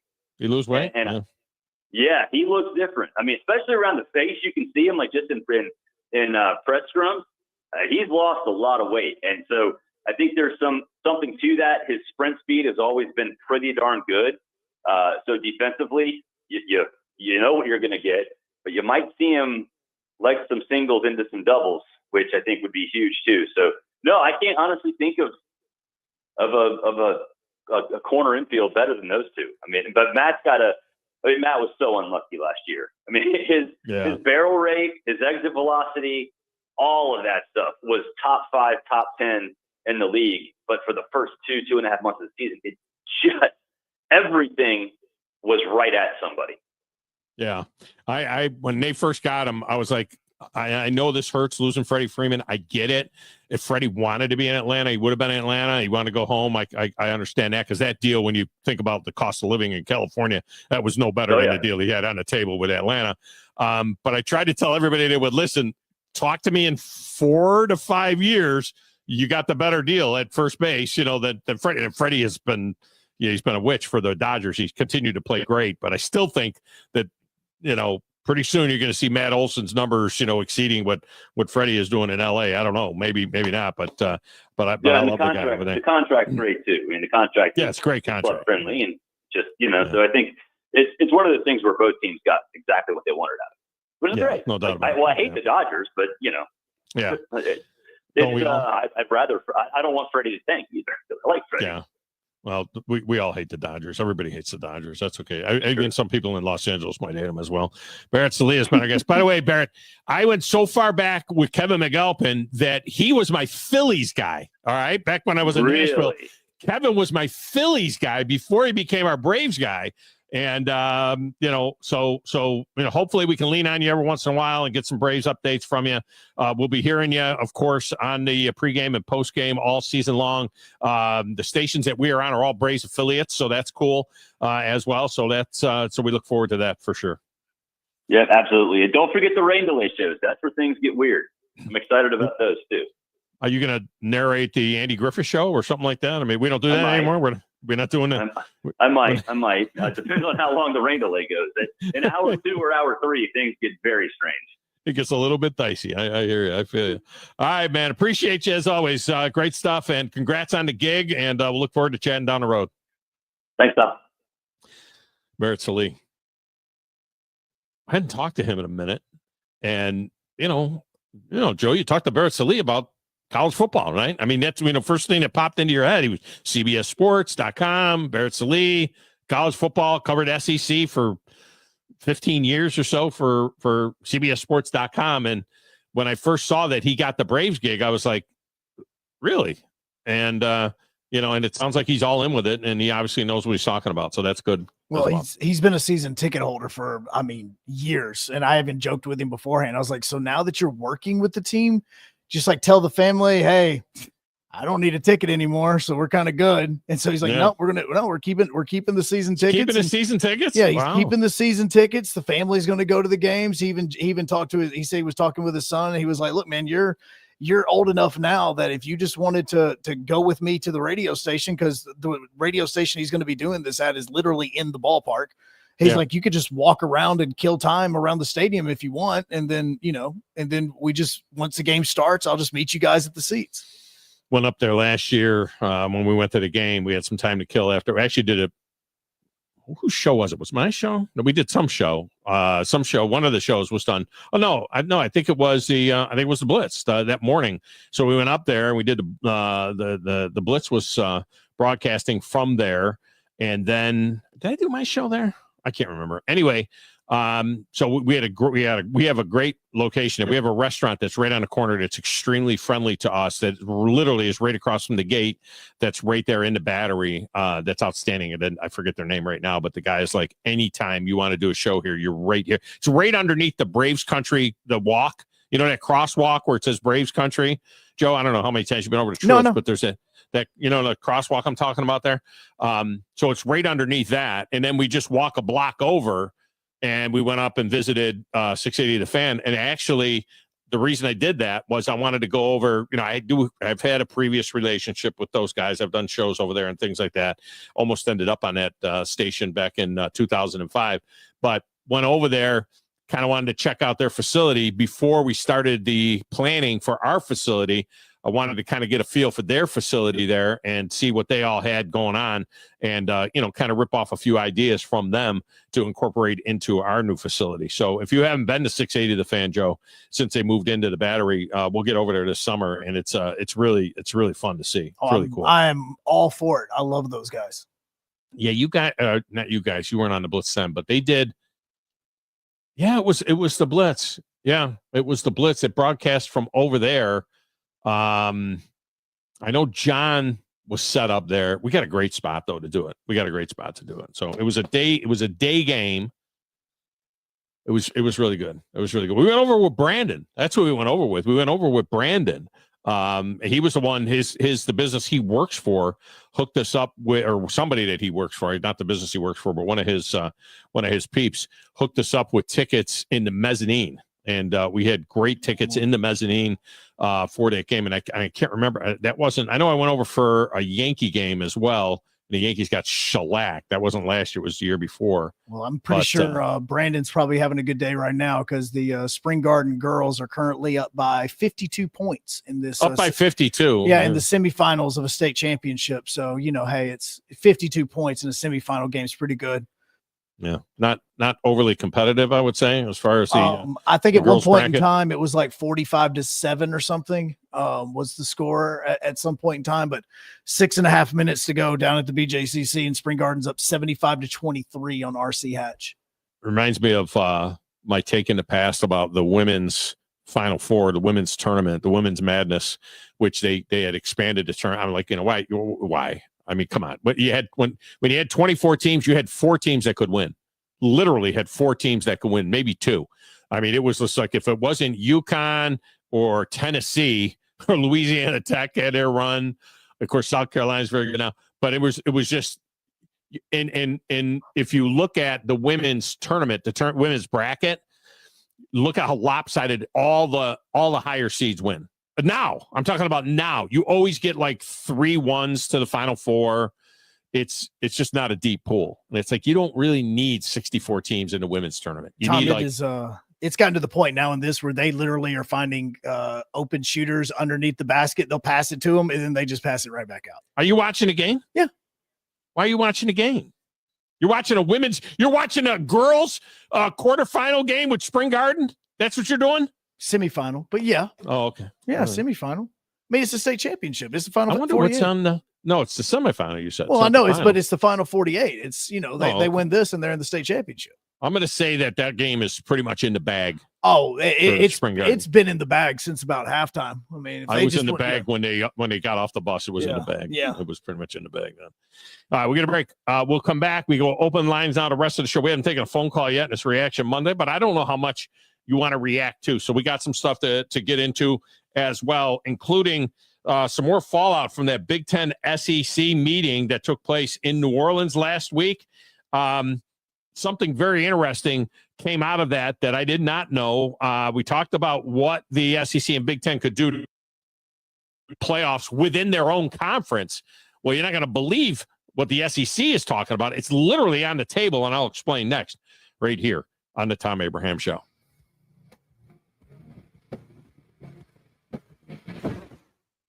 You're listening to the Thom Abraham Show with Joe Hunk on 97.7 ESPN The Zone.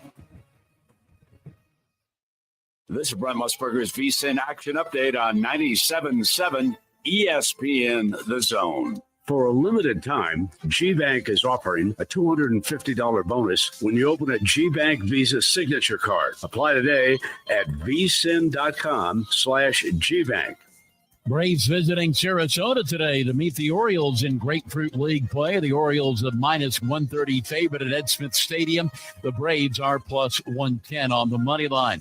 College basketball today. North Alabama tied for first place with Lipscomb atop the Atlantic Sun Conference with a 12-4 league record, laying 11.5 points at Central Arkansas today, 145.5 the total. Lipscomb in action at Austin Peay. The Bisons laying 8.5 with a total of 142.5. Coming up tomorrow, Alabama hosting Mississippi State. The Crimson Tide 18-1 for the SEC regular season title. For more, go to vsin.com. Mike Sennett, 97.7 ESPN The Zone. Tom Luganville here for my friends at Woody Anderson Ford. Bobby White and his team take great pride in their service department, and you can see it the moment you walk into those beautiful new service lanes. And just like a championship team, they all work together to make sure your experience is second to none, whether you drive a Ford or not. Also, check out the gold certified pre-owned inventory at Woody Anderson Ford for great deals every day. Stop by and see them at Jordan and Sparkman or at Woody Anderson of Madison on Hughes Road, or visit WoodyAndersonFord.com. The state's largest orthopedic group is growing to meet the needs of the patients in our community. The Orthopedic Center has long been the most trusted name in orthopedics in North Alabama. So as our area continues on the fast track, so does the need for premier orthopedic care anywhere and anytime you need it. TOC is proud to announce the opening of our new locations in Albertville and Hampton Cove, along with the grand opening of our newest office in Decatur. These clinics will offer the same high-quality orthopedic care you have come to associate with TOC, with the convenience of being closer to home. As a patient, your time is your most precious asset, and we recognize that at TOC. That's why we are also proud to announce the opening of our urgent ortho clinics to handle those bumps and bruises that need prompt attention. These clinics are available to care for acute orthopedic injuries with no appointment necessary. With 38 physicians, 20 centers of excellence, and now more than a dozen locations to serve you, TOC will continue to be the name you turn to for the best orthopedic care at the right time. Visit our website at visittoc.com for more information. TOC, helping you live a better life. This is Steve Moulton from 97.7 ESPN The Zone with my friend Brandon Pilcher from Pilcher's Appraisals. Brandon, what exactly do you do? Steve, I'm an appraiser. I can value a property for you if you're potentially going to sell, and that valuation could also be used to help you with your property taxes. Thanks, Brandon. Brandon is licensed in Tennessee, Alabama, and Georgia. You can contact him at 706-936-3766. Call or text. This is Steve Moulton from 97.7 ESPN The Zone, and this is What's Happening. Be sure and download our app. Just search 977 ESPN in your Google Marketplace or your Apple Store, depending on your device, so you can take us wherever you might go. And you can also check out our latest zone deals. Head over to our website, 977ESPN.com. The top left banner reads, "Savings never tasted so good." Click on that, then enter in the big zone deals store for half-off zone deals of Lawler's Barbecue, Sea Salt, Carrabba's Italian Grill, Bubby's Diner, Corlejos Mexican Grill, Bad Daddy's Burger Bar, Divergence, Full Moon Barbecue, Bigfoot Little Donuts, Hickory Store Barbecue, Good Company Cafe, Apple Lane Farms, the Decatur location, and rounds of golf at Cherokee Ridge Golf Course and Gunter's Landing. And that's what's happening. From the Fox 54 Weather Center, I'm meteorologist Emily Owen. Plenty of sunshine in store for this Monday across the Tennessee Valley. High temperature is going to be warming to near 60 degrees for the afternoon. No rain in the forecast. Heading into our Monday night, a few more clouds in the forecast. We'll sit under a partly cloudy sky. Low temperatures are expected to fall into the upper 30s for the overnight. I'm Fox 54 meteorologist Emily Owen on your home for ESPN Radio 97.7 ESPN, The Zone. This is Paul Feinbaum. Listen to me coming up today at 2. Now back to the Thom Abraham Show on 97.7 ESPN, The Zone.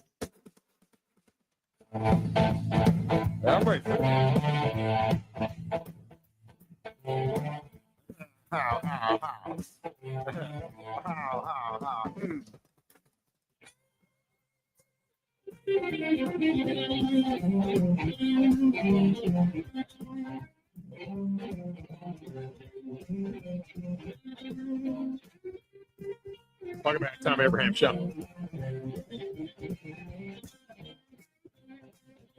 All right. Joe, in that last segment I said was brought to you by the Service Department of Woody Anderson Ford. One of the reasons that you want to always have your vehicle serviced at Woody Anderson Ford, because you know what's going on. I made a critical error. With the Woody Anderson Ford F-150 that I run. I haven't been able to get it in. I've been wanting to get it into the service department over there to get the oil change, just a simple oil change, right? So yesterday, the thing was coming on, the little idiot light that comes on for idiots like me that says, pretty soon get your oil changed, okay? So I'm like, okay, got to get my oil changed. And I was worried about it. So we were at Walmart, all right? We were shopping at the Walmart in Decker, Tennessee.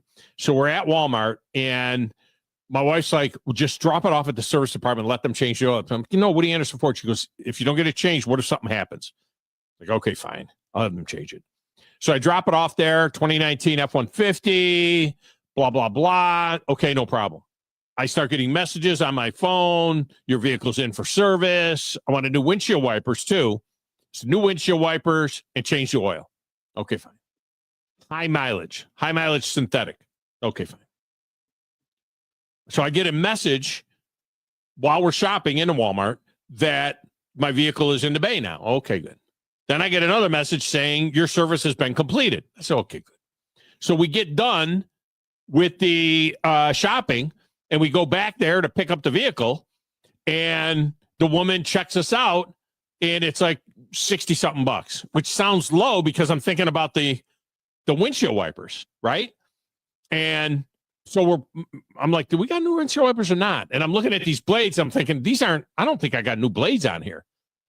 So she's like, well, swing back over there and tell them you wanted the new windshield wiper blades. And I'm like, no, don't worry about it. They're not that bad. Then I'm like, where's the little sticker? Joe, they put the little sticker on your car when you get the oil changed, and it tells you, how much mileage is and everything. So there's no sticker on there. So I'm like, well, now I got to swing over there, and because I don't understand why they didn't put a sticker on there.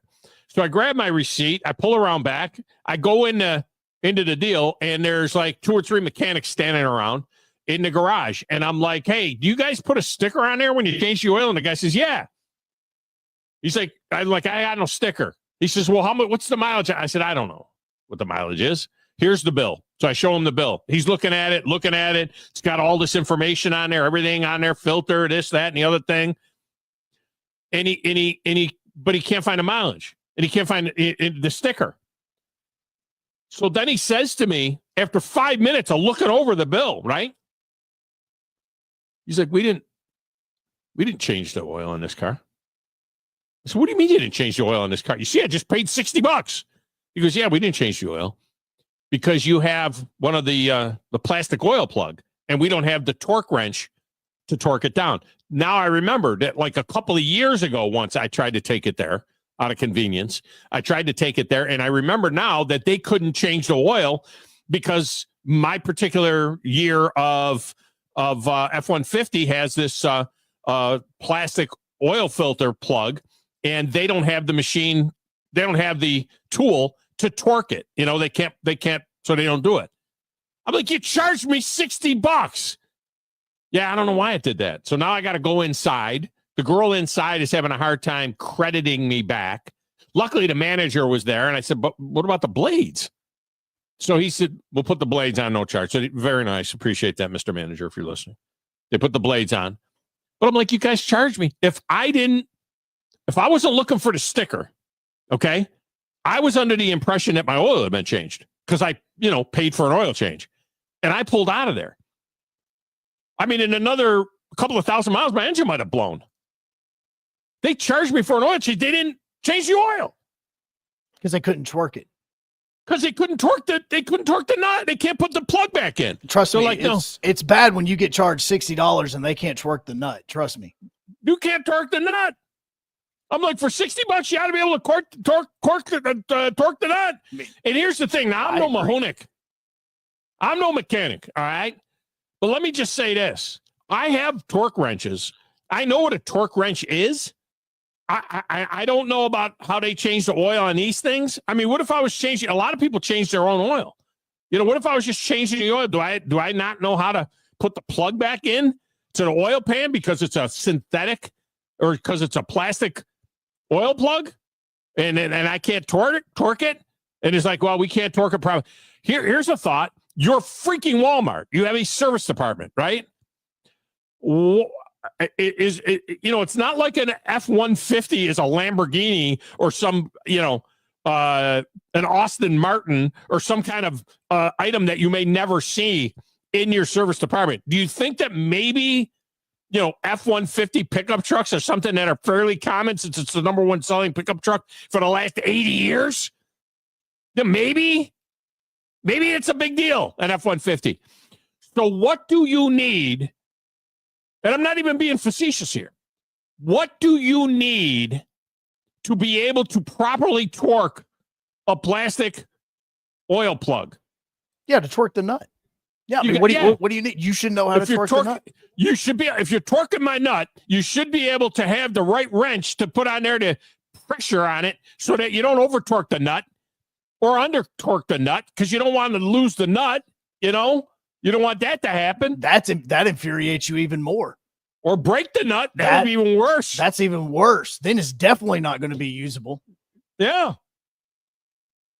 And then it just drains out because I got a cracked nut. I don't understand it. I'm just saying. That's why you take your vehicle to Woody Anderson Ford and let them service it. Okay? Just take it there and let them service it. But seriously, Joe, if you paid for an oil change and you left a place, right? Wouldn't you be under the impression that, I don't know, your oil got changed? And the thing is that there's a button that you push on the dashboard that says, that you got fresh oil. Yeah. You press that button and so that it was still saying that I needed an oil change. So I pressed the button. And I'm like, I just had the oil change because I know I paid for it. So I pressed the button, the OK button, so that it resets the oil as being changed. Right. So for the next 5,000 miles, I'm thinking I got fresh oil. And the next thing you know, the engine blows up.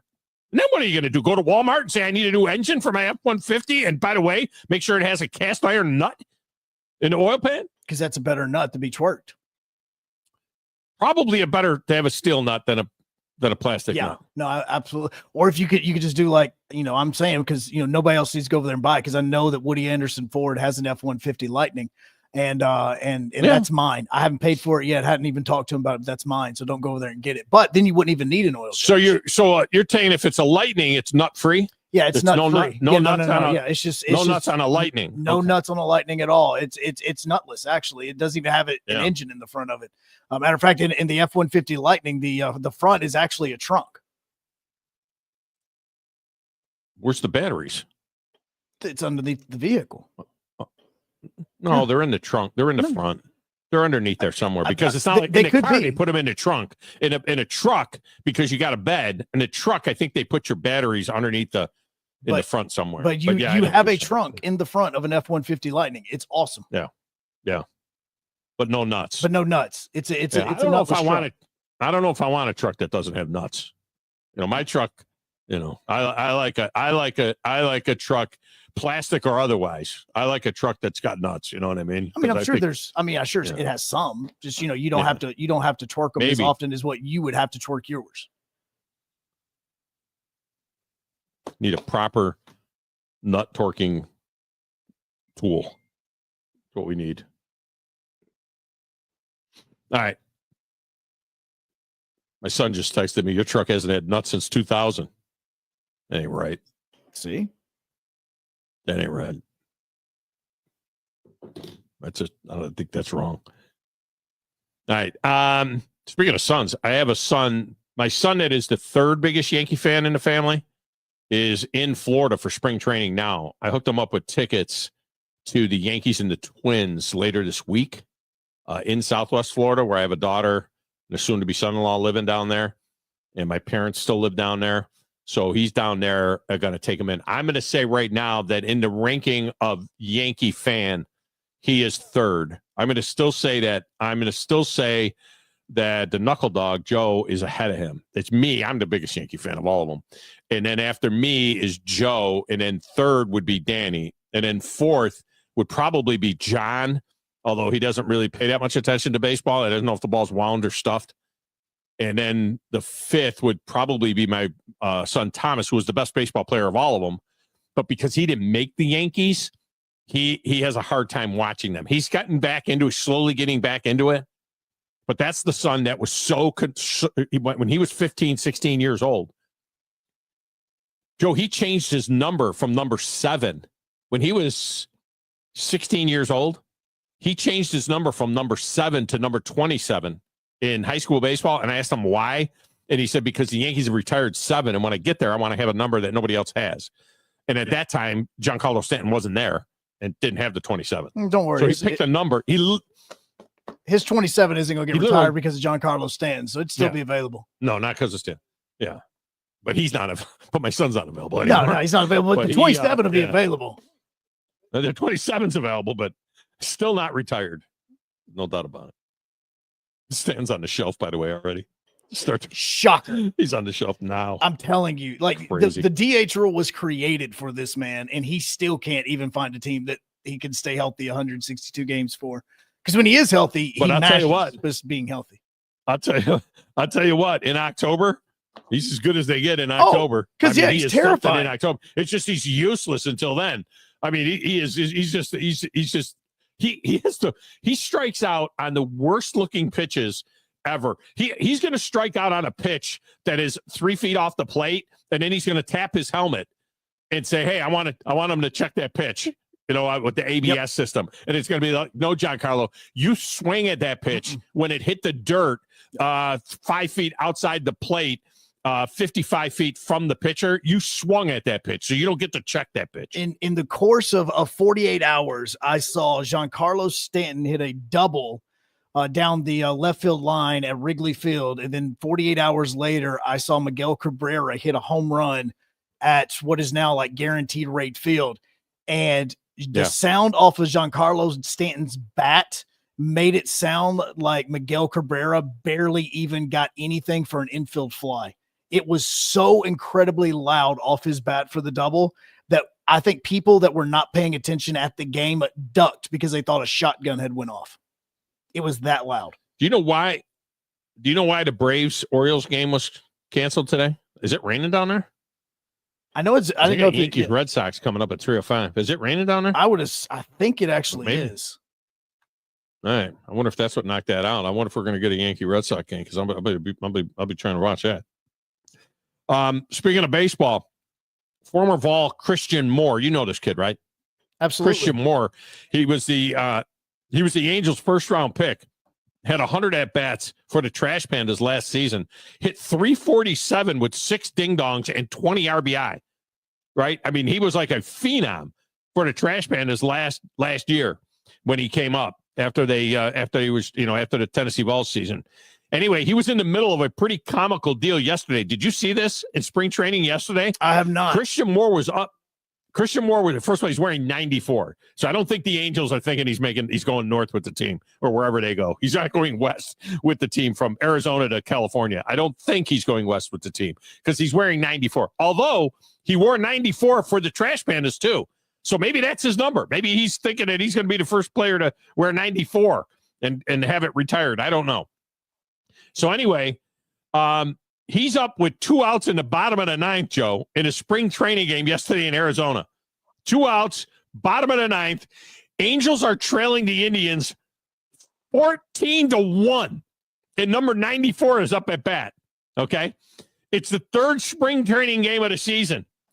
So on a 3-2 pitch off the plate, the umpire rings them up so that everyone could go to, Carrabba's or wherever they go to get some dinner, some late afternoon dinner. And all right, we're done. Okay. It's 14-1. It's spring training. And the pitch is clearly off the plate and the umpire rings them up and immediately Moore goes to the hat. And it's like, if you're a football player, that means you want a replacement. I need a playoff when you start tapping your hat. These guys have already figured out how quickly to challenge a pitch. So he immediately starts tapping his helmet. And the umpire looks at him like, are you freaking kidding me? It's 14-1. Can we please go home? It's a spring training game. Third spring training game of the year. So they go to the ABS system, and the ABS system clearly shows that the ball was like a foot off the plate. And he gets a walk out of the deal. And then the next guy makes out. And it 14-1, Joe. Doesn't matter. In the ninth inning, two outs, full count, 14-1. If that kid doesn't swing at that pitch, that umpire's calling it a strike, head to toe, in the dirt, off the plate, inside off the plate, no matter where, that pitch is going to be a strike because it's 14-1 in the spring training game. Doesn't matter. He is making sure he is ready to go so that when he can do this in the season, he is ready. All right, we'll get a break. Come back and wrap it up next. Thom Abraham Show.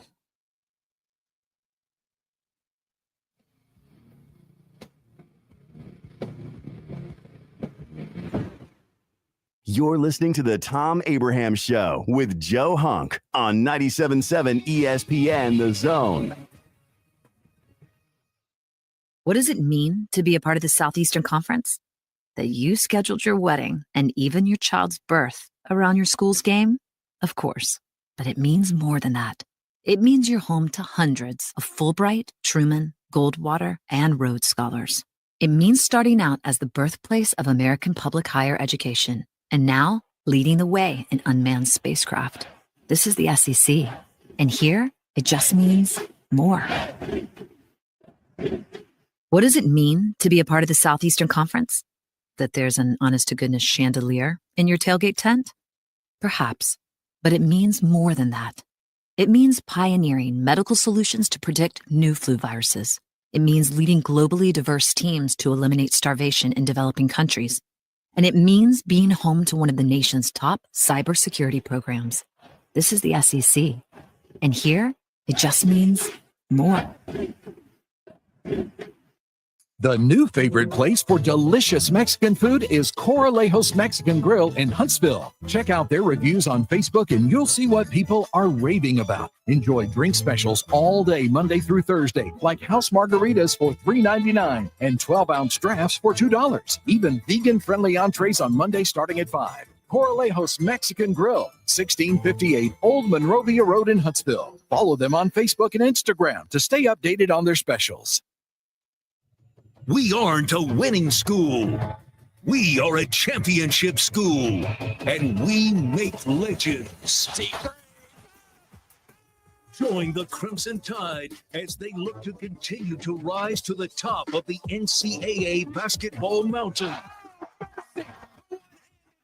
Every game, all season, right here on your home for Alabama basketball, the Crimson Tide Sports Network from Learfield. The company is Eagle Masonry and Insulation, but did you know they're also Eagle Landscaping and Dirt Work? Eagle can take care of all your landscaping needs, including irrigation, sod work, and planting, both plants and trees. On the dirt work side, Eagle can grade and build your pads, haul dirt in or out, and even do erosion control. Philip Love and his team can do it all for you. The website is the same, insulatewitheagle.com, as is the phone number, 256-755-1556. Give them a call and see what Eagle can do for you. Eagle saves you time. Eagle saves you money. Hey there, Bob Baumhauer again. Baumhauer's Victory Grill is extremely proud to have recently received numerous awards, including being voted best wings in the state of Alabama. Other awards received include Best All-Around Restaurant, Best American Restaurant, #1 Sports Bar, Best Chef, Best Wings, and Best Dining Experience. Thank you for 43 legendary years, and we look forward to providing you an award-winning dining experience at every visit. Baumhauer's Victory Grill. Legendary fun, legendary food. Hey folks, this is Arthur Seaton, managing partner at University Kia, proudly saying Roll Tide and War Eagle. Stop into University Kia today and shop one of the area's largest selection of new Kias, including Fortes, Seltos, Telluride, and Popular Carnival, and fully electric EV6. View all the great specials at universitykia.com and get pre-approved in minutes so you can drive home your new Kia you really want, because we want to see you in a University Kia. Never miss 1 second of Charger basketball with the Charger Zone. Murr attacks it, lobs it, jamming it down. It's Daniel Saylor on the alley-oop right out of the game. Only on 97.7 ESPN.com and the 97.7 ESPN The Zone app. Final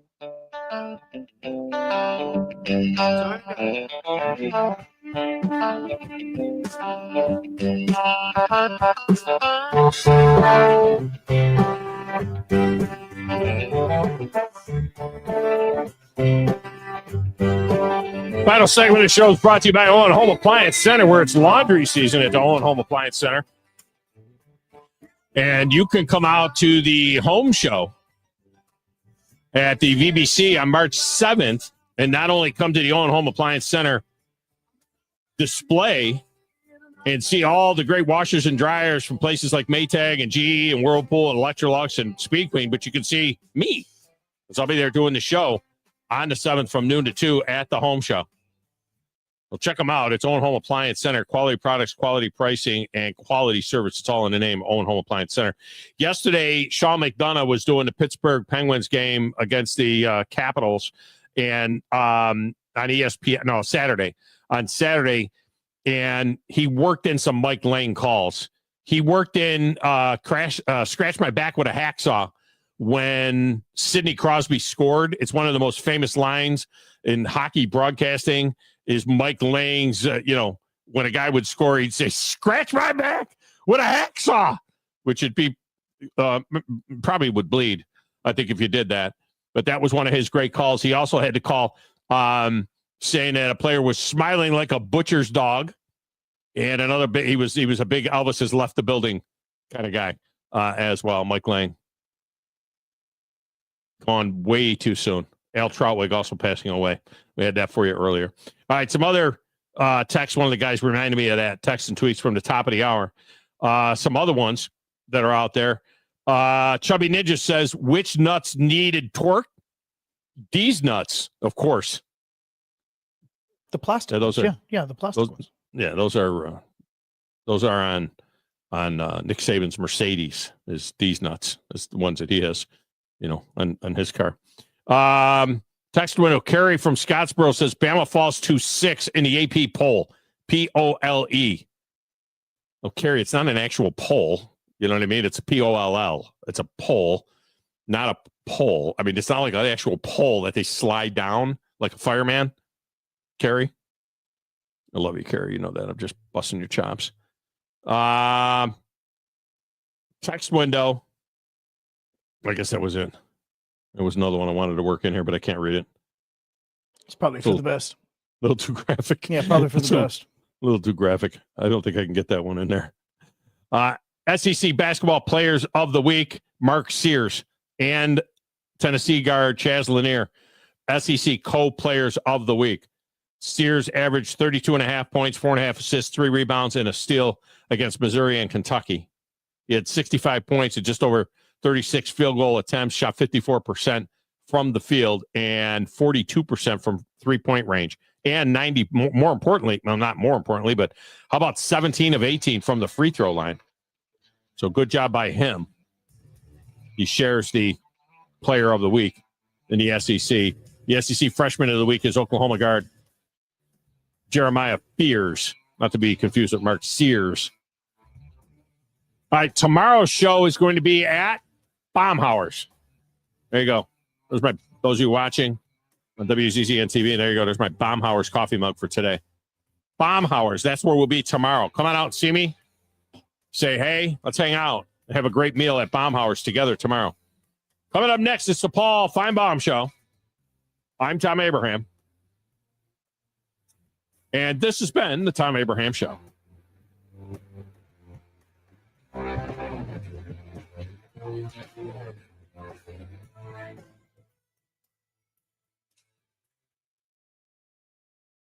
This is SportsCenter.